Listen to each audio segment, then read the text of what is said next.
Now that we know what central angles are, we're going to extend that to the idea of arcs. And an arc is just a portion of a circle defined by two endpoints. So in this case, down here at the bottom, we can have an arc PR. You could also go the other direction, but we'll explain how do I know the difference between this arc and this arc. So we're going to have three different types of arcs. One's minor, one's major, and one is semicircle. I'm going to scroll down to the bottom so that we know how we deal with these things. We are going to say a minor arc is the shortest distance that connects the two. So notice how they label this. They say measure of arc AB in here. Right in here. We say it is actually equal to the measure of its central angle. So if you know the measure of the central angle, you know the measure of the arc. In this case, this right in here is going to have the same measure as this one right there. And notice how they labeled a minor arc. A minor arc is going to be used by 2 points. We're going to say from A to B.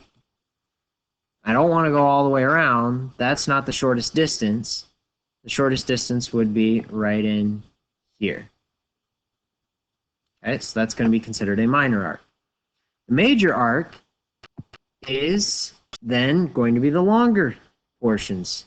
But notice how they label this one. They label it just a little bit differently.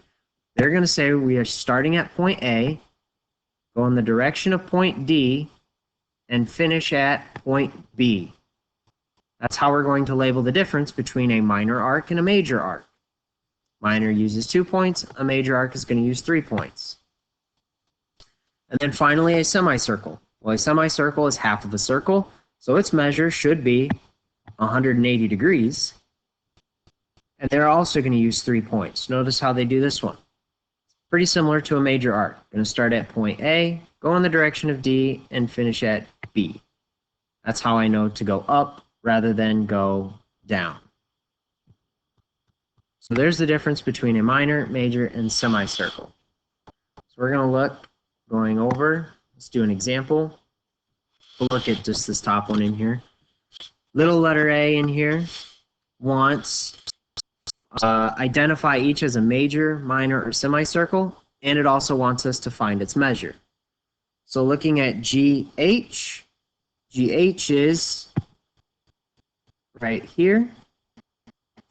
That is a minor arc because its measure is 122 degrees. It's the same as the central angle measure, and it's less than 180. Since it's less than 180, it therefore has to be a minor arc.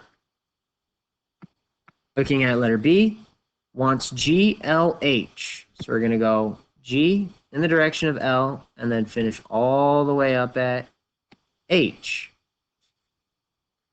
Well, to find this measure, we can say it's everything but 122. So let's just say we take 360 minus 122. That would get me a value of 238 degrees. And since it's bigger than 180, it has to be a major arc.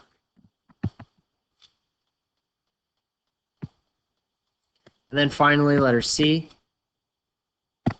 Let's use purple this time. I want GLJ, starting at G in the direction of L, going to J.